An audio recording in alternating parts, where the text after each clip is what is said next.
কেমন আছিস? একদম ঠিক। How was the tour? Best ever চাচ্ছু। মেজো চাচ্ছু কোথায়? তৌফিক তালুকদার পাশ থেকে বললেন। মেঝো বাসায় নেই, জরুরি কাছে ফিনল্যান্ডে গেল গত রাত। মুখে ছোট্ট করে ও বলে তৌসিফকে ছেড়ে দাঁড়ালো আদিত্য। হাসি মুখে জিজ্ঞাসা করলো, চাচি কোথায় চাচ্ছু? তৌসিফ মৃদু হেসে বলল। ঘুমাচ্ছে। তৌফিক তালুকদার মাঝ থেকে বললেন, আগে উপরে চলো, তোর আম্মু অপেক্ষা করছে। আগে নতুন চাচি দেখবো আব্বু। বলেই তৌসিফের সাথে তিনতলায় চলে গেল আদিত্য। তৌফিক তালুকদার থামাননি। সত্যি একদিন না একদিন আদিত্য জানবেই, ভালো হবে যদি আগেই জেনে যায়। ভয়টা শুধু তৌসিফকে নিয়ে। আপাতত তৌসিফের ওখানে না গিয়ে ফোনটা হাতে তুলে কাউকে কল দিতে দিতে নিজের ফ্ল্যাটে ঢুকলেন তিনি। পরপর দুইবার নক করার পরও যখন পোস্ট দরজা খুলল না, তখন ব্যাপারটা সম্মানে লাগলো তৌসিফের। ভাতিজার সামনে সে বইয়ের রুমে দরজা নক করছে। আদিত্য কি ভাবছে কে জানে। 22 বছরের আদিত্য নিশ্চিত বিষয়টা স্বাভাবিকভাবে দেখছে না। নতুন বউ তার বরের রুম ছেড়ে পাশের রুমের দরজা আটকে ঘুমাচ্ছে। এবার কিছুটা জোরে নক করাতে ঢুলতে ঢুলতে দরজা খুলে দিল পৌষ। খুলেই ঢুলুমুলু পায়ে আবারও গেল বিছানায়। তৌসিফ অবাক না হয়ে পারল না। এই মেয়ে কতটা আরামেই না ঘুমাচ্ছে, একদম ঘোড়া বেচে ঘুম যাকে বলে। এগিয়ে সে ডাকলো, তৌসিফ। পোষরাত? পৌষ স্বভাব সুলভ উত্তর দিল না। তৌসিফের রাগ লাগলো। পৌষের হাত ধরে টানে তুলে বলল, গো ফাস্ট পোষরাত। বাবু তোমাকে দেখে রেস্ট নিতে যাবে। এত দূর জার্নি করে তোমাকে দেখতে এসেছে সোজা এখানে। মুখে চ্যাহ শব্দ করে চোখ ডলতে ডলতে বাইরে যেতে নেয় পৌষ। তৌফিক তাড়াতাড়ি ওকে ওর সামনে দাঁড়িয়ে বলল, কি আশ্চর্য, কোথায় যাচ্ছ তুমি? আরে মুখে অন্তত পানি দিয়ে যাও। কেন? মুখ দেখতে এসছে, দেখবে এরপরে ফুটে যাবে। এত কাহিনী কেন করতে হবে? দীর্ঘশ্বাস ফেলে বিছানায় পড়া ওড়নাটা ওর মাথায় দিয়ে বলল। চলো। গটগট করে বেরিয়ে এলো পৌষ। সোফাতে বসে আপুল চিবোতে চিবোতে ফোন স্ক্রল করছিল আদিত্য। কেউ কাউকে এখনো দেখেনি যদিও। হঠাৎ চিরপরিচিত এক নারী কণ্ঠ কানে আসতে মুখের আপেলটুকু আর চিবোতে পারল না আদিত্য। পৌষ আদিত্যর দিকে না তাকিয়ে পেছন থেকে বলল, আসসালামু আলাইকুম।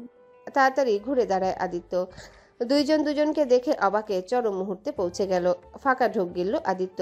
পৌষের বাকি ঘুমটুকু হাওয়ায় মিলিয়ে গেল। যদিও জানতো এই মুহূর্তটা আসবে, কিন্তু ঘুমে থাকায় এতক্ষণ কিছুই মাথায় ছিল না। নিজেকে যথেষ্ট শক্ত রাখতে চাইল পৌষ।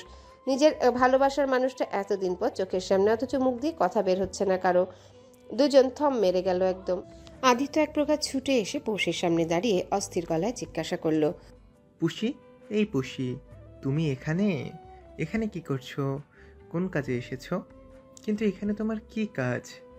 এই এই, তুমি বেডরুম থেকে বের হলে কেন? কথা বলো পুষি, প্লিজ সে সামথিং। পৌষের চোয়াল কাঁপে। অ্যাডামস অ্যাপেলটা নড়বড়ে হয়। চোখ দুটো তাদের তৃষ্ণা মেটাতে শুধু দেখেই যাচ্ছে। আদিত্য কোনো কিছু না ভেবে পৌষের গালে হাত রাখলো। এই প্রথম আদিত্যর স্পর্শ পেল পৌষ। কোনোদিনও কারো হাতটা ছুঁয়ে দেখা হয়নি। আদিত্য যেন পাগল হয়ে উঠল। বারবার জিজ্ঞাসা করতে করতে আচমকা জড়িয়ে ধরল পৌষকে। এইবার আর নিজেকে থামাতে পারল না পৌষ। প্রিয় মানুষটার স্পর্শে এসে কেঁদে উঠল হু হু করে। তৌসিফ কাজের মেয়েটাকে রান্নাঘরে কফির কথা বলে ড্রয়িং রুমে এসে এহেন দৃশ্য দেখে থমকে গেল। শরীরে থাকা রক্তগুলো পা থেকে মাথায় উঠতেও সময় নিল না। তীব্র শব্দে গর্জে উঠেও। আদিত্য? এই প্রথম তৌসিফ ওকে আদিত্য বলে ডাকলো। মুহূর্তে ছিটকে পৌষকে ছেড়ে দিল আদিত্য, কিন্তু পৌষ মানল না। ও গিয়ে পুনরায় আদিত্যর হাত ধরে কাঁদতে কাঁদতে বলতে লাগলো, আমায় মাফ করে দাও আদি, মাফ করে দাও। I was helpless. আমি সরি আদি। তৌসিফ এসে এবার হ্যাচকা টানে নিজের বুকে নিয়ে নিল পৌষকে। আদিত্যর দিকে তাকিয়ে কঠোর গলায় বলল, বাসায় যা। ছুটে চলে গেল আদিত্য। তবে পৌষ ও তো ছটফট করতে লাগলো। নিজেকে শক্ত রাখা তেজি মেয়েটা আদিত্যর কাছে যেতে চাইলো, বলতে চাইলো তাকে সবকিছু। সে মাপ চাইতে চাইলো আদিত্য থেকে, অথচ তৌসিফ ভাবলো ভিন্ন। ওর বউ কিনা ওরই ভাতিজার সাথে। মাথাটা খারাপ হতে সময় লাগলো না ওর। হাত পা ছুড়ে আদিত্যর কাছে যেতে চায় পৌষ। তৌসিফ ওর হাত টেনে রুমে নিয়ে দরজাটা ধাম করে বন্ধ করে দিল। বিকট দুটো ধমকে ভয়ে ছিটকে গেল পৌষ। তৌসিফ পৌষের গালটাতে আঙ্গুল ডাবিয়ে চেপে ধরে দাঁত খামটি মেরে প্রশ্ন করল। তোর আশিক আদিত্য ছিল? ব্যথায় কুকড়ে উঠল পৌষ। কোনো মতে বলে, ব্যথা, ব্যথা পাচ্ছি। এই চুপ, বল। তোর এই লাফাঙ্গা প্রেমিক আদিত্য ছিল? বল। বিকট ধমক দিয়ে জিজ্ঞাসা করে গালের চাপটা দীর্ঘ করে তৌসিফ। ওর মাথার খুন চেপেছে এই মুহূর্তে। পৌষ কান্না করতে করতে মাথা নেড়ে সায় জানাতেই তৌসিফ হঠাৎ ওর গলায় চেপে ধরে বলে, মুখে বল। গলায় চেপে ধরায় কিছুই বলতে পারল না পৌষ। তৌসিফ চাপটা আর একটু জোরে দিয়ে দেয়ালে ঘেঁষিয়ে বলল, বল। হুম। গলায় চাপ দেওয়া হাতটা ছেড়ে দিল তৌসিফ। দুই হাতে গলা ধরে ফ্লোরে বসে কাশতে লাগে পৌষ। দানবীয় লাগছে তার তৌসিফকে। এই লোক এতটা কেন খেপে গেল? সে কি সত্যি জানতো না আদিত্য পৌষকে ভালোবাসে? রাগে হিতাহিত জ্ঞান মুহূর্তে হারিয়ে ফেলে তৌসিফ। আজও ভিন্ন হলো না। তাকে ধোঁকা দেওয়ার সাহস কি করলো? এতটা জঘন্য অনুভূতি থেকে পালাতে চাইলো। আপন ভাতিজার প্রেমিকাকে কিনা ও বউ করে নিয়ে এসেছে। রাগে গা কাঁপছে ওর। সাইড টেবিল থেকে সিগারেট নিয়ে জ্বালিয়ে ঠোঁটের ভাঁজে গুজলো। ভয়ে ভয়ে ওর দিকে তাকিয়ে আছে পৌষ। একটু দূরেই পানি রাখা। এই মুহূর্তে পানির দরকার। কাশতে কাশতে গলা ব্যথা করছে। কোনো মতে উঠে যেই না পানির গ্লাসটা তুলবে অমনি হঠাৎ তৌসিফের থাবার শিকার হলো। জ্বলন্ত সিগারেটটা পেছন থেকে ওর পেটে চেপে ধরতে আতকে উঠে চিৎকার করে পৌষ। তৌসিফ থামলো না। জ্বলন্ত সিগারেটটা এবার ঠিক পৌষের বুকে চেপে ধরলো। ছুটতে চায় পৌষ, পালাতে চায়, তবে পারে না। ওর এক একটা আত্মচিৎকারে দরজার বাইরে উপস্থিত প্রতিটা কাজের লোক কেঁপে ওঠে। তৌসিফের রাগ সম্পর্কে তারা অবগত, কিন্তু ছোট্ট মেয়েটা তো অবগত না। অতীত। আদিত্য আর পৌষ দুজনকে একই শিক্ষক পড়াতো।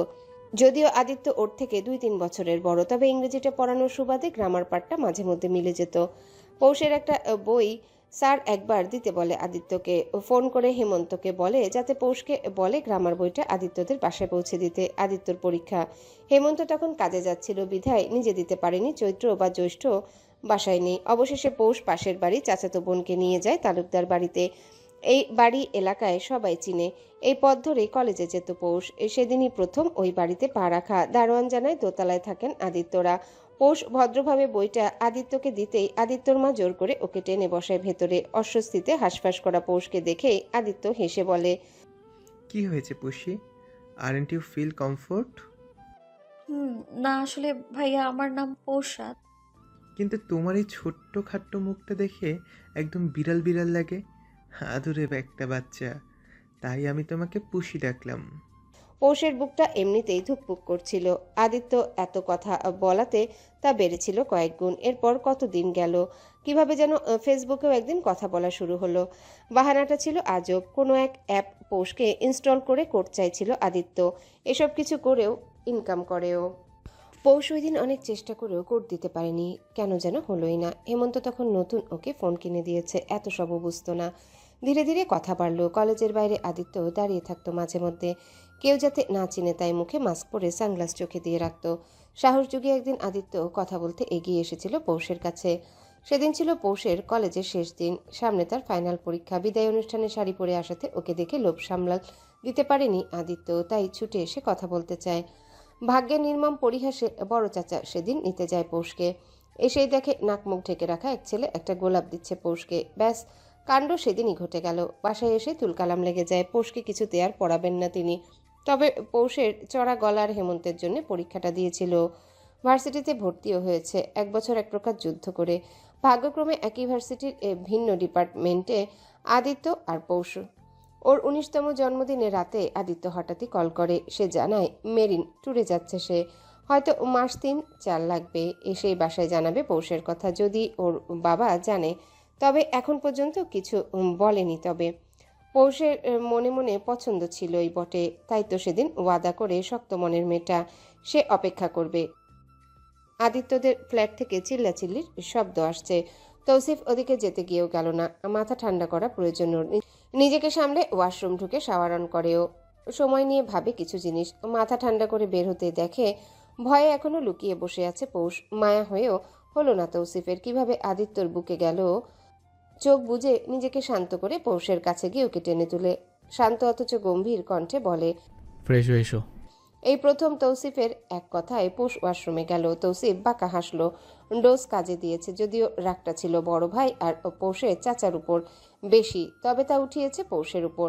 প্লেটে করে খাবার নিয়ে এসে দেখলো পৌষ হাত পা গুটিয়ে বিছানায় বসা। তৌসিফ ওর সামনে খাবার রেখে বলল, খেয়ে নাও।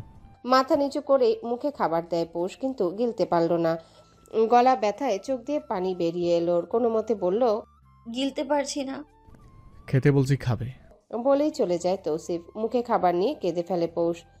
তৌসিফ হাতে করে একটা সুপের বাটি নিয়ে ফেরত আসে। পৌষের সামনে দিয়ে বলে, ধীরে ধীরে খাও। বর্তমানে কোনো মতে অর্ধেক খায় পৌষ। তৌসিফ হঠাৎ ওর পেটে হাত রাখে। চমকায় পৌষ, তবে লাভ হয় না। কিছু বলার আগে মুখ দিয়ে বেরিয়ে আসে উফ শব্দ। পেটে বরফ ধরেছে তৌসিফ। দাঁত চেপে বিছানায় চাদরটা খামচে ধরেও।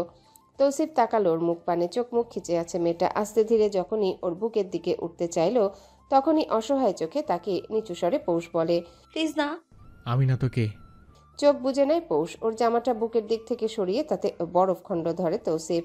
হাত পা অবশ হয়ে আসে পৌষের। কি হচ্ছে তার সাথে এসব? আজ 4 দিন পড়লো তৌসিফের বউ হয়ে তালুকদার বাড়িতে আছে পৌষ। ছটফট করা দুরন্ত পৌষ এই 4 দিন ধরে ঘর বন্দি হয়ে কাটিয়ে দিল। তাকে রুমের বাইরে অবধি পা রাখতে দেখা গেল না। তৌসিফেরও তেমন কোনো আতাপাতা নেই। এ দিনে 1 কি 2 বার ওর দেখা মিলে। মন মরা ভাব নিয়ে পৌষ তাকালো বাড়ির আঙিনায়। পুকুর পাড়টা দেখা যাচ্ছে, সেখানে উঁচু করে সিমেন্টের বাধাই করা জায়গা। আদিত্য বসে ফোনে কারোর সাথে কথা বলছে হয়তো। নজর সরিয়ে নিল পৌষ। তার ফোনটা বেজে যাচ্ছে। রুমে এসেই দেখলো হেমন্ত কল করেছে। ওদের কারোর সাথে এই 4 দিনে কথা হয়নি। যেখানে ভাগ্যই সাথ দিল না সেখানে রেগে থাকার তেমন কোনো কারণ দেখল না পৌষ। ফোনটা রিসিভ করে সালাম জানালো অতি নম্র স্বরে। ওপাশ থেকে সালামের জবাব দিয়ে হেমন্ত বলতে লাগলো। কেমন আছিস পৌষ? জানি না তো হেমু ভাই। হেমন্তর বুকটা ভেঙে কান্না পায়, তবুও কণ্ঠ খাদে নামিয়ে বলে। এমন না আমি জানি না পৌষ, আমি সবটা জানি। নিজের অস্তিত্বের সত্যিটা তুই এখন অব্দি জানিস না। আমার হাত পা বাঁধা শোনা, না হলে তোকে এতটা সাফার করতে দিত না তোর হেমু ভাই। শুধু এতটুকু মনে রাখ, যেমনটা তুই জানিস বিষয়গুলো তেমন না। তোর অতীত তোকে এখানে নিয়ে গিয়েছে পৌষ। আমি জানি তুই রেগে আছিস। নিজের বাবা মার সাফাই গাইছি না, শুধু বলবো একদিন সত্যিগুলো তুই জানবি। জানি না কিভাবে সামনে এগোবি, তবে সবসময় মনে রাখিস পৌষ, তোর হেমু ভাই আছে তোর সাথে। তুই আমার বোন, তোকে এই বাড়ির প্রতিটা মানুষ ভালোবাসে শোনা। অতীত কারো পিছু ছাড়ে না, তোকেও ছাড়িনি। সুযোগ দে নিজেকে, তুই পারবি সবটা গুছিয়ে নিতে। জানি তোর মনে প্রশ্ন জাগছে অনেক, তবে ওই যে বললাম চাইলেও কিছু বলতে পারবো না আমি এখন। একটা প্রশ্নের উত্তর দেবে? হুম। আমি কি জারদ সন্তান? উত্তরটা শোনা হলো না। পেছন থেকে তৌসিফ ওর ফোনটা নিয়ে কেটে দিয়ে তাকালো পৌষের দিকে। মেয়েটার চোখের ভাষাও বুঝে না, মাঝে মধ্যে বুঝে তবে আবার মনে হয় না বুঝে না। এতটুকু একটা মেয়ের 4 দিনের ব্যবধানে কেমন মূর্ছে গেল। তৌসিফ সাধারণভাবেই বলল। এতদিন পর বাসার কথা মনে পড়লো? না, হেমু ভাই কল দিয়েছিল। ও, তোমার সাথে কিছু কথা ছিল পরশু রাত। এখন বাড়ি যাচ্ছি, রাতে কথা হবে। তোমার কিছু প্রশ্নের উত্তর পাবে রাতে। ওর মাথায় হাত দিয়ে চলে গেল তৌসিফ। বারান্দায় দাঁড়িয়ে তৌসিফের গাড়িটা যেতে দেখে দীর্ঘশ্বাস ফেলে পৌষ। রুমে এসে ওড়নাটা মাথায় দিয়ে পা বাড়ায় বাইরের দিকে। দরজার কাছে যেতেই মিনু বলে উঠল। কই যান ছোট ভাবি? পৌষ তাকালো এক পলক। এমনি সময় হয়তো দুটো কড়া কথা বলতো, তবে এখন কিছুই বলল না। গটগট পায়ে বেরিয়ে এলো সদর দরজা থেকে। মিনু পেছন থেকে ডাকলেও শুনল না। 3 তলা থেকে নেমে পৌষ সোজা পুকুর পাড়ে এলো। আদিত্যর কাছে মাপ চাইতে হবে তার। কোনো বাবাই চাইবে না তার ছেলের বিয়ে কোনো জারদ সন্তানের সাথে হোক। তেমনই ভাবে হয়তো তৌফিক তালুকদারও চায়নি। এটাই তো স্বাভাবিক। জীবনের সবচাইতে বড় সত্যি কিনা পৌষ জানে না। তবে 2 দিন পূর্বে যখন তৌসিফ ওর বড় ভাইয়ের সাথে কথা বলছিল তখন পৌষের কানে শুধু একটা কথাই ঢুকেছিল, যা তৌফিক তালুকদার বলেছিলেন চিৎকার করে। আমার ছেলের সাথে জারজ কারো সম্পর্ক করুক তা কোনোদিনও আমি মেনে নিতাম না। ব্যাস, পৌষ সেদিন একটা উত্তর পেয়ে গিয়েছিল। এটাই একমাত্র কারণ যার দরুন তৌফিক তালুকদার ছেলেকে সরিয়েছিলেন পৌষ থেকে। কিন্তু কেন তৌসিফের সাথে তার বিয়ে হলো ওটা পৌষ জানে না। তবেও ধরে নিয়েছে যেহেতু জারদ সন্তান আর তৌসিফের বউ ভেগে গিয়েছে। এছাড়াও তৌসিফের চরিত্র ঠিক নেই, সেই সুবাদে হয়তো জারজ পৌষের সাথে চরিত্রহীন পুরুষ তৌসিফের বিয়ে হলো। হঠাৎ কানে কিছু আসতেই স্তম্ভিত ফিরে পায় পৌষ। কখন যে ভাবনায় ডুবেছিল খেয়ালই নেই। আদিত্য হেসে হেসে ফোনে কথা বলছে কারোর সাথে। আরে না, কি যে বলিস, এই মাস পরেই চলে যাচ্ছি দেশের বাইরে। প্রেম করার সময় নেই। এতদিন টাইম পাস করছি অনেক, তোদের চক্করে পড়ে বেড ধরে অনেকটা সময় অপচয় করেছি। Now it's time to relax. দেশি মেয়ে দিয়ে আমার পোষাবে না dude. I want you no. আর কিছু শোনার অপেক্ষা করলো না পৌষ। ধীরে ধীরে পা ফেলে যেভাবে এসেছিল ঠিক সেভাবেই চলে গেল। ও যেতেই কান থেকে ফোনটা সরালো আদিত্য। পুকুরের পানিতে এতক্ষণ স্পষ্ট দেখা যাচ্ছিল পুষির অবয়ব, যা ধীরে ধীরে নাই হয়ে গেল। আদিত্যর বা চোখ দিয়ে আচমকা এক ফোঁটা গরম তরল পড়ল। গাল বেয়ে না পড়ে তা টুপ করে পড়ল পুকুরের পানিতে। এত এত মিষ্টি পানির মধ্যে মিলে নিজের অস্তিত্ব হারালো সেই নোনা পানি। ঠিক যেমনভাবে সম্পর্কের বেড়াজালে নিজেকে হারালো আদিত্য। চলমান গাড়িতে বসে মুচকি হাসলো তৌসিফ। জীবনে এক ভুল মানুষ কয়বার করে? একবারই তো। তাহলে তৌসিফ কেন 2বার করবে? ন্যাড়া বেলতলায় একবারই যায়। প্রবাদটা মনে পড়ল তৌসিফের। এর কারণ আছে অবশ্য। বেলতলায় ন্যাড়া মাথায় একবার যাওয়ার পর তো আর ন্যাড়া বেঁচে থাকে না। দ্বিতীয়বার যাওয়ার সুযোগটা কোথায়? কিন্তু তৌসিফের তো সুযোগ আছে, সে কেন কাজে লাগাবে না? তাহলে সেই সুযোগ। সিঁড়ি বেয়ে 3 তলায় উঠে ভেতরে ঢুকে পৌষ। এলোমেলো মস্তিষ্ক তো কাজ করে না আজ 2 দিন ধরে। যার বাবা মায়েরই ঠিক নেই সেসব সন্তানদের রাগ অভিমান মানায় না। তাই তো পৌষ কারো প্রতি কোনো রাগ রাখলো না মনে, পুষে রাখলো না কোনো অভিযোগ, ছেড়ে দিল ভাগ্যের উপর। ওকে ঢুকতে দেখেই হেলে দুলে ওর সামনে এলো মিনু। বাদাম বোট চিবোতে চিবোতে রসিয়ে রসিয়ে বলল, কি গো ছোট ভাবি, তোমার মুখটা অমন দেখাচ্ছে কেন? মামা বুঝি আজকাল আদর্শ কম দিচ্ছে? কি হলো তা বোঝা গেল না, তবে গালে হাত দিয়ে দাঁড়িয়ে রইল মিনু। পৌষর গালে ঠাটি এক থাপ্পড় মেরে হিসিয়ে বলল, কাজের মেয়ের যোগ্যতা বুঝে কথা বলবি। মুখে এত ছুটলে না জিবা গোড়া থেকে টেনে উপড়ে ফেলবে একদম। চিনিস নি এখনো পৌষকে? বলেই ধূপধাপ পা ফেলে রুমে ঢুকে দরজা লাগিয়ে দেয় পৌষ। রান্নাঘরে থাকা বিজলির মা মুখ টিপে হাসছেন। পাশের মেয়েটাকে বললেন, এবার কোনো নোংরা খেলার ইতি ঘটবে মনে হচ্ছে, যোগ্য মেয়ে এসেছে বাড়িতে। মেয়েটা সাই জানালো। মিনুকে তার সহ্য হয় না। নিজে কাজের মেয়ে হয়েও ঢপ দেখায় এমন যেন সে নিজেই মালিক। জীবন মানুষকে বিভিন্নভাবে শিক্ষা দেয়। ঠোকরা খেতে খেতেই তো একজন মানুষ বড় হয়, বুঝ আসে তার মাঝে। পৌষের আজ কেন জানি কান্না আসছে না। সে খুব করে চাইলো হাউমাউ করে কান্না করতে, তবে হচ্ছেই না, কান্না আসছে না। চোখ জ্বালা ধরে একদম, তবুও কান্না এলো না। এমনটা না আদিত্যকে সে অনেক বেশি ভালোবাসতো বা খুব গভীর কোনো সম্পর্ক ছিল তাদের মাঝে। কথাটা হলো ফার্স্ট লাভ অফ টিনেজ। কিশোরীর প্রথম মন বিনিময় ঘটেছিল কোনোরূপ স্পর্শ ছাড়া, এক সম্পর্ক যার কোনো মার প্যাচ পোষ বুঝেনি। মনের উপর জোর চলে না, কখনোই না। যদি ততটা গভীর সম্পর্ক হতো তাহলে হয়তো পৌষ কোনোদিনও বিয়েতে মত দিতেই পারতো না। পছন্দ ছিল দুজন দুজনকে, সেদিন আবেগ সামলাতে পারেনি পৌষ। তাই তো আদিত্য যখন আলিঙ্গন করলো তখন বেহায়া তার হাত দুটো হঠাৎই আদিত্যর পিঠ ছুঁয়ে দেয়। কোনরূপ কামনায় পড়ে পৌষ হাত বাড়ায়নি। আদিত্য তার ভালো বন্ধু ছিল প্রথম, পরে না সম্পর্ক একটু বাড়লো, যা পৌষ তৌসিফের নামে কবুল পড়ে নিজের পায়ে পিষ্ট করেছে। আজ আদিত্য সত্যি জানতে পেরে কেমন জানি খারাপ লাগলো না, শুধু মনে হলো যা হলো ভালোই হলো। একজন জারদ সন্তান থেকে বেঁচে গেল আদিত্য। ওর দেয়া ধোকা পৌষের মেনে নিতে একটু খারাপ লাগেনি। অভিমানে বুকটা ফেটে গেল, নিজেকে বুঝ দেয় পৌষ। জারজদের অভিমান মানায় না, তারা শুধু হেলায় খেলায় মানুষের প্রয়োজন মিটায়। কি মনে করে আলমারি খুলে পৌষ। তৌসিফ তার বইয়ের জন্য অসংখ্য দামি কাপড়ে আলমারি ভরেছে। বেছে বেছে ফিনফিনে একটা পাতলা শাড়ি টেনে বের করেও। আজ পৌষ সাজবে, নিজেকে সাজাবে তৌসিফের জন্যে। আদিত্যর সাথে তার শেষ সম্পর্কটুকু ছিল ক্ষমা চাওয়া, যার আর প্রয়োজনীয়তা অনুভব করছে না পৌষ। বন্ধুদের সাথে বেড ধরে যেহেতু আদিত্য এসব করেছে, তাহলে কেন পৌষ মাফ চাইবে?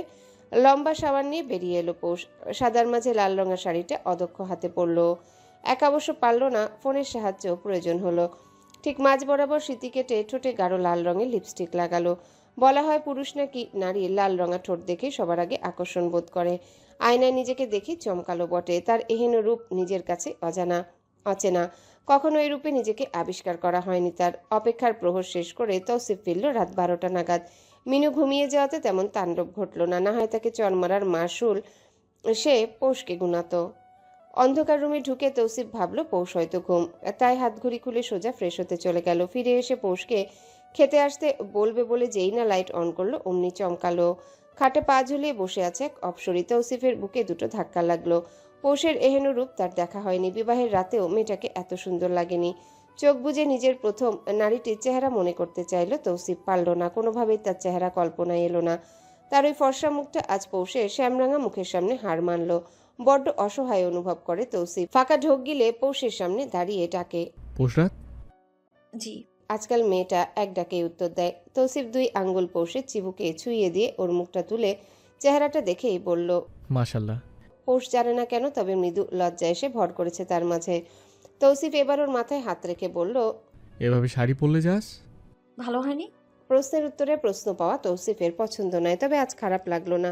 পৌষের পাশে বসে হাতটা ধরে বলল, অনেক ভালো হয়েছে পৌষরাত, তোমাকে সাদা এক পরি দেখাচ্ছে। মাথাটা নামিয়ে নেয় পৌষ। তৌসিফ ওর হাতের ভাঁজে নিজের হাত রেখে মোহনীয় কণ্ঠে বলে, I can read your eyes Poushrat, am I think right? Poush মাথা ঝাঁকালো। তৌসিফ বুঝতে মিনিটও লাগেনি পৌষ কি চায়। তার চোখের চাহনিতে সবটাই স্পষ্ট।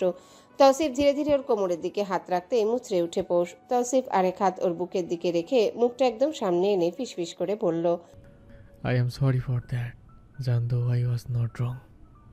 পৌষের দেহে কাঁপন ধরল। তৌসিফের ঘ্রাণ ওর নাসারন্ধ্রে ধাক্কা খাচ্ছে। তৌসিফ পুনরায় ওর কানের কাছে মুখ নিয়ে বলল, জীবনে প্রথম কারো কাছে মাপ চাইছি পৌষরাত। আমায় মাফ করে দিন। দিলাম। বলেই তৌসিফ ওর মাথার চুলে চুমু খায়। সম্মুখে বসে থেকে একগোছা চুল সামনে এনে নাক ডুবিয়ে ঘ্রাণ টেনে বলে, আজ ঘেরানটা আরো সুন্দর পৌষরাত। কথাটা বলেই ওকে কোলে তুলে তৌসিফ। সারা রুমে তখন জ্বলছে গোল্ডেন রঙের বাতিটা, যা পৌষের কাছে 440 ভোল্টের লাইট। পৌষকে কোলে তুলে একদম বারান্দায় এসে নামালো তৌসিফ। পৌষ চমকালো। জীবনের কাছে এসে এই বয়সে অনেক বড় হারটাও হেরেছে। নিজের হেরে যাওয়া মানতে না পারা মেয়েটা চেয়েছিল নিজের সবটা শেষ করতে, তৌসিফের কাছে নিজেকে বিলিয়ে দিতে, কিন্তু তৌসিফ তা করেনি। সে সোজা ওকে কোলে তুলে বারান্দায় নিয়ে এসে বসিয়েছে। পৌষ মৌন রইল। তৌসিফ তাকালো বাইরের আকাশে। আজ চাঁদের দেখা নেই। মেঘের আড়ালে সে ঘাপটি মেরে বসে আছে। মেঘের কানাগোনাও আজ বেশি। এদিক ওদিক ছুটাছুটি করছে ওরা। তৌসিফের মনে পড়ল কোনো একটা সময় এই বারান্দায় রাত্রিবিলাস করতো তারা। রাতের পর রাত পাগল করা প্রেমিকার ন্যায় তৌসিফ তাকিয়ে থাকতো এক নারীর মুখের দিকে। তার কোলে মাথা রেখে শুনতো সকল অহেতুক অযৌক্তিক কথা। সেই অযৌক্তিক কথাগুলোই তৌসিফের মন ভোলাতো, সারাদিনের খাটুনির সমাপ্তি ঘটাতো। নরম তুলতুলে হাতটা নিজের হাতে ধরে বুকে রাখত। চোখ জোড়াতো সময় যায় যায়, অথচ প্রাণ জোড়াতো না। আজও সময়টা এক, তৌসিফ এক, পাশে নারীটি ভিন্ন। এতটুকু ফারাকের কারণে আজ তৌসিফের মন টানল না সেদিনের মতো, তবুও কোথাও যেন সূক্ষ্ম এক আকাঙ্ক্ষা জাগলো। পৌষকে নিয়ে এই রাত্রিবিলাসের আকাঙ্ক্ষা। সুদূর আকাশ থেকে চোখ সরিয়ে তাকালো পৌষের দিকে। ছটফট করা পৌষ আজ শান্ত বটে। একজন চঞ্চলা প্রাণকে যদি থামাতে চাও, তবে শুধু তার দুর্বল দিক দুটো টোকা মারো, সে আপনা আপনি থমকে যাবে। পৌষের ক্ষেত্রে তাই হলো। প্রশ্ন যখন নিজের অস্তিত্বের উপর, তখন মানুষ তো থম ধরবেই। সেখানে পৌষ অতি আবেগী একটা মেয়ে, যা তৌসিফ বুঝেছে। ধীরে সুস্থে পৌষের পাশে বসেও। এমনি সময় হলে মেয়েটা সরে যেত, তৌসিফ জানে। আজ না সরার কারণটাও তার জানা। তৌসিফ কণ্ঠ খাদে নামিয়ে বলল, বলেছিলাম কিছু প্রশ্নের উত্তর দেব। নিজেকে তো দিয়ে দিলাম আপনাকে, ভোগ করুন, অতঃপর মুক্ত করুন আমায়। ভোগ করুন শব্দটা শুনে তৌসিফের রুচিতে বাঁধল। আর মুক্ত ও কব করবে পৌষকে মুক্ত? ইহকালে এটা সম্ভব না। পৌষকে নিজের দিকে ঘুরিয়ে ধারালো কণ্ঠে বলল, ভোগ হ্যাঁ, ভোগ। আপনারা এটা বাদে আর কি পারেন? ভোগ করার হলে প্রথম রাতেই করতাম। হাত পা বাঁধা ছিল না আমার, আর নাই বা আমার পুরুষত্বের কমতি আছে। তাহলে বসে আছেন কেন? যা করা করুন, আপনাদের নোংরামো থেকে আমায় মুক্ত করুন। এক প্রকার চিৎকার করে উঠে বলল পৌষ। দাঁড়িয়ে গিয়ে বুক থেকে আঁচলটা সরিয়ে বলল, আহ্বান করছি আপনাকে, আমায় নোংরা করুন, মুক্তি দিন। আপনার মোহরানা লাগবে না আমার, আপনার ঘরেই রাখা আছে। দয়া করে আমার প্রতি দয়া করুন আপনি। তৌসিফ উঠে এলো, হাত বাড়ালো পৌষের দিকে, আঁচলটা টেনে ওর কাঁধে দিয়ে শান্ত স্বরে বলল। তোমার আহ্বান কবুল করলাম পরশুরাত। একটু থেমে পৌষকে নিজের পাশে বসিয়ে বলল, তবে কথা দিচ্ছি কোনোদিন নোংরা করবো না, ভালোবাসায় ভরিয়ে রাখবো। আমার ভালোবাসা পবিত্র হবে। পৌষ ছাড়া দিয়ে উঠে দাঁড়ালো পুনরায়, ধারালো কণ্ঠে বলল, হ্যাঁ, পবিত্র, তাও আপনারা। জঘন্য থেকেও জঘন্য। আপনারা কি ভেবেছেন আদির ফোন আলাপ শুনে আমি এইসব হাবিজাবি বিশ্বাস করব? আমার বোকা মনে হয়? মনে হয় আমি বোকা? পানিতে যদিও আমার ছায়া দেখতে পায়, তবে আমি কেন আপনার ছায়াটা দেখতে পারবো না? নিজের গাড়ি আগে পাঠিয়ে অন্য গাড়িতে আপনি গিয়েছেন, ভেবেছেন আদিকে দিয়ে এইসব বলিয়ে আমায় দূরে সরাবেন ওর থেকে। এই মিথ্যার কোনো প্রয়োজন ছিল না। জারজ হতে পারি, তবে দুশ্চরিত্র না। এত কথা বলে দম ফুরিয়ে এলো পৌষের। তৌসিফ পকেট থেকে নিজের ফোনটা বের করে একটা ভিডিও প্লেয়ার অন করলো, যাতে কিছুটা নেশার ঘরে আদিত্য নিজের মুখে স্বীকার করেছে পৌষকে বাজি ধরে কথা বলা শুরু করেছিল। কিছু মেসেজ দেখায় তৌসিফ, যা দেখে গা শিওরে ওঠে পৌষের। পৌষকে বেড পর্যন্ত নিয়ে আইছিল আদিত্য সহ ওর বন্ধুদের একমাত্র লক্ষণ। অবিশ্বাসের কিছু দেখলো না পৌষ। এই ভিডিও না হলেও 2 মাস আগের কোনো এক জাহাজের মধ্যে নেশায় বুধ হওয়া আদিত্য। তৌসিফ ফোনটা সরিয়ে বলল, মাত্র 1 ঘন্টা পরশুরাত, 1 ঘন্টা লেগেছে এগুলো কালেক্ট করতে। পৌষের মুখে কথা রইল না। তৌসিফ এখানে অর্ধেক সত্যি বলল। আদিত্য 2 মাস আগ পর্যন্ত পৌষকে খারাপ নজরে দেখলেও ধীরে ধীরে সে অনেকটাই দুর্বল ছিল পৌষের প্রতি। বাবা মায়ের ছেড়ে দেওয়া এক গরু হলো আদিত্য, যে যেখানে ঘাস দেখে সেখানেই মুখ দেয়। আদিত্যর গার্লফ্রেন্ড সংখ্যা অসংখ্য। হয়তো এত সবে সে পৌষকে পছন্দ করা শুরু করেছিল, যা প্রকাশ হওয়ার আগে ধ্বংস হয়ে গেল। তৌসিফ পৌষের হাতটা ধরল শক্ত করে, অতি ঠান্ডা গলায় বলল, বিয়ের আগে জানতাম না তুমি কিভাবে আদিত্যর সাথে জড়িত হলে, তাহলে আজীবন একা থাকতে হলেও বিয়ে করতাম না। আর হলো মুক্তি, তাই এ করলে হচ্ছে না পরশুরাত। বিয়ে যেহেতু করেছি ছাড়বো না। ভাবছো তোমাকে কেন বিয়ে করলাম? এর উত্তর অনেক। তুমি নিজেকে জারজ বলো, আর যাই বলো না কেন, তুমি এই তালুকদার বাড়ির সাথে জড়িত। আমার সূত্রে না, বরং ভিন্নভাবে। শুধু জেনে রাখো, তোমাকে নদীতে যাতে না ভাসতে হয়, তাই তোমাকে এখানে আনা হয়েছে। বড় ভাই না করেছিল, মেজ ভাই ততটা রাজি ছিল না। কিন্তু জানো, ছোট ছিলাম বলে বাবা আমাকে সব বলতো, কারণ জানি না, আমার আব্বার কথা রাখতেই তুমি এখানে। তৌসিফের দিকে এক দৃষ্টিতে তাকিয়ে রইল পৌষ। ওর গলাটা এবার ভাঙা শোনালো। দয়া করে বলবেন আমি কি কারো পাপ নাকি কারো করা পুণ্য? নিজের মাকে দেখেছো? পৌষ মাথা নাড়ে। তৌসিফ পুনরায় জিজ্ঞাসা করে। দেখবে? হ্যাঁ বোধক মাথা নাড়তেই তৌসিফ পকেট থেকে একটা সাদা কালো ছবি দেখালো। চিকন গড়নের 2 বেনি করা কোনো এক যুবতীর ছবি, অসম্ভব সুন্দর। তবে পৌষের চেহারা ওর বাবার মতো। ও দেখছে বাবার ছবি। টলমলে চোখে তাকাতেই তৌসিফ বলল, তোমার চোখ দুটো তোমার মায়ের মতো। হুম? আর একটা রিজন বলবো তোমাকে বিয়ে করার। পৌষর মায়ের ছবি দেখতে দেখতেই বলল, হুম। প্রথম বিয়ে প্রেম করে করেছিলাম, বউ আমাকে ঘোল খাইয়ে পালিয়ে গেল। আমার প্রেম সুধা তার পোষায়নি, তাই এবার আব্বার পছন্দ করে বিয়ে করলাম। দেখি আমার প্রেমের সুধা তার পোষায় কিনা। আপনার আব্বা মারা গিয়েছে বহু বছর আগে। হ্যাঁ, তার আগে তোমাকে বিয়ে করার কথা বলেছিল আমায়, যেহেতু আমি ছোট ছিলাম ছেলেদের মাঝে। ফাজলামো করেন? আমি তখন ক্লাস 2তে পড়তাম, হেমু ভাই বলেছিল। বয়সে তুমি অনেক ছোট পোষরাত, তাই চাইনি তোমাকে বিয়ে করতে। তবে এই যে বলে বুড়ো বয়সে ভীমরতি, ওটাই বোধহয় হলো। পৌষ উঠে দাঁড়িয়ে রুমে যেতে যেতে বলল, অবশ্যই, কেন নয়? নিজের চরিত্রহীন ছেলের জন্য জারজ ধরে আনতে চেয়েছিলেন তিনি। চমৎকার না ব্যাপারটা? হক বাড়িতে এক প্রকার কলহ সৃষ্টি হয়ে গেল। টেবিলে থাকা পানির জগটা ভেঙে চুরমার হয়ে ফ্লোর জুড়ে ছড়িয়ে ছিটিয়ে আছে। হেমন্তর হাত থেকে টুপটাপ ফোটায় ফোটায় রক্ত পড়ছে। পাশে দাঁড়িয়ে সেটা দেখে পিহা হিচকি তুলে তুলে কাঁদছে। চাইলেও হেমন্তের কাছে গিয়ে বলতে পারছে না হাতটা ব্যান্ডেজ করাতে। এই মুহূর্তে ওর ধারে কাছে যাওয়াটাও সাহসের ব্যাপার স্যাপার। ইনিমিনি গলা ফাটিয়ে কাঁদছিল বিধায় ওদের মা দুটোকে ধরে রুমে নিয়ে গিয়েছে। এখন ওখান থেকে সমানতালে কান্নার শব্দ ভেসে আসছে। রাগে ফুঁসতে থাকা হেমন্ত বাবার দিকে তাকিয়ে গমগমে গলায় বলল। এবার খুশি? উনি দ্বিগুণ ক্ষেপে গিয়ে বললেন, বারবার করছিস হেমু। 100 বার করব, 1000 বার করব। বোন ও আমার। সত্যিটা ওকে আগে বললে ও যখন ভাঙতো তখন সেই ভাঙা পোষ সামলাতে আমরা থাকতাম ওর কাছে। অথচ ওকে এমন সময় জানানো হলো যে যখন ও নিজেই ভাঙা ছিল। কেমন চাচা আপনি বাবা? আজ নিজের মেয়ে হলে পারতেন, আপনি না ওকে বুকে রাখতেন। আপনার এই বুক কাঁপলো না?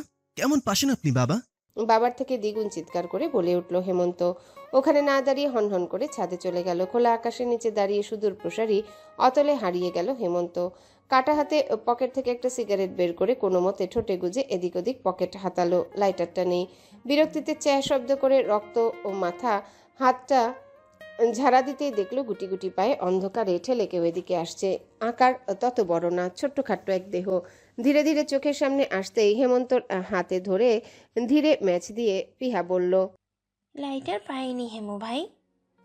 হেমন্ত ম্যাচ নিলেও সিগারেট ধরালো না, শুধু বলল, কোনো বোন ভাইকে সিগারেট খেতে ম্যাচ এনে দেয়? পৌষের আত্মা তোর মাঝে এলো কিভাবে? পিহা কথা বলল না এই বিষয়ে। হেমন্তর হাতটা ধরে বলল, ব্যান্ডেজ করে দেই হেমু ভাই। দে।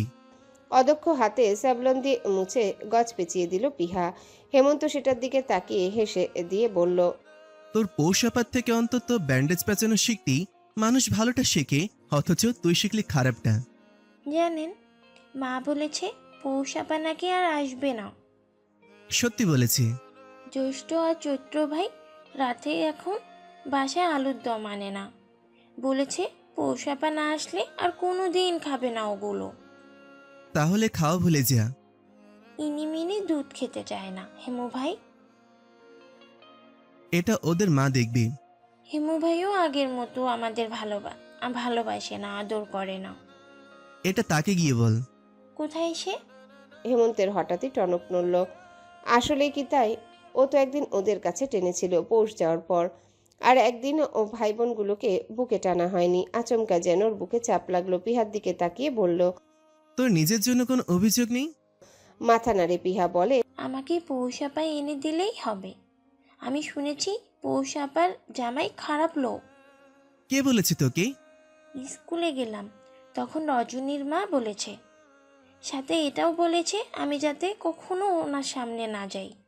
ধক করে উঠল হেমন্তের বুকটা। ওর ছোট ভাই বোনগুলোকেও নিজেরই বোঝানো উচিত ছিল। আজ বাবার সাথে কথা কাটাকাটিও হয়েছে ওটা নিয়ে। তৌসিফ মানুষ আদৌ কতটা ভালো বা খারাপ তা কেউ জানে না। সকাল সকাল মিনুর চিল্লাচিল্লিতে ঘুম ভাঙে পৌষের। পাশে তাকিয়ে দেখলো তৌসিফ নেই। গত রাতে পৌষ এই রুমেই ঘুমিয়েছিল। বিরক্ত হয়ে উঠে মাথা ধরে রাগে দাঁত চেপে বলল, এই মিনুর বাচ্চাকে আজ এমন শিক্ষা দেব, সকাল সকাল ওর চিল্লাচিল্লি বের করবো আজ। পৌষ বিছানা ছাড়বে তার আগে তৌসিফ রুমে ঢুকলো। পৌষকে বিছানায় থাকতে দেখে বলল। Good morning. পৌষ কিছুটা খেকিয়ে উঠল। কাজের লোক সকাল সকাল এভাবে চিল্লাচিল্লি করে ঘুম ভাঙাবে আর মনিব এসে বলবে গুড মর্নিং? Wow, nice.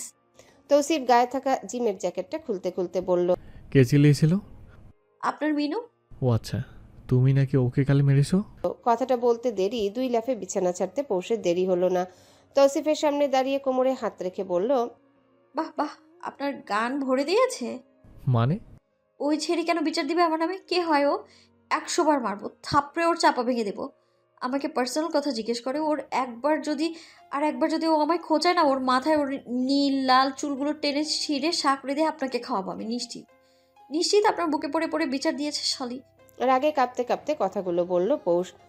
তৌসিফের হতভম্ব ভাব কাটাতে পারছে না। মিনু সকালে কেঁদে কেটে ওকে বিচার দেওয়ার পর মিনুকে হাতে 2000 দিয়ে তৌসিফ চলে গিয়েছিল। ও তো এমনিতেই। পৌষ জিজ্ঞাসা করলো, তাতেই এই মেয়ে রেগে বোম।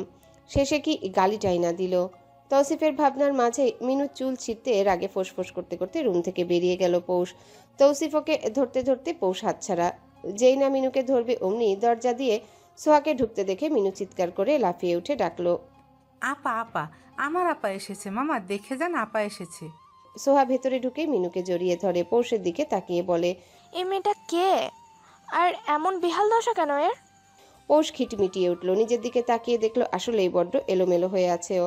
রাতে ঘুমালে দিন দুনিয়ার হুঁশ থাকে না ওর। মাঝে মধ্যে তো সকালে নিজেকে আয়নায় দেখে গুলিস্তানের ফুটপাতে বসা গাঞ্জাখোর মনে হয়। হ্যালো বন্ধুরা, পরবর্তী পার্ট খুব তাড়াতাড়ি আসবে, তো সবাই অপেক্ষায় থাকো। আর চ্যানেলটি যারা এখনো সাবস্ক্রাইব করোনি তারা পরবর্তী পার্ট দেখার জন্য চ্যানেলটি সাবস্ক্রাইব করে রেখো। ধন্যবাদ সবাইকে, আমাদের সাথেই থেকো।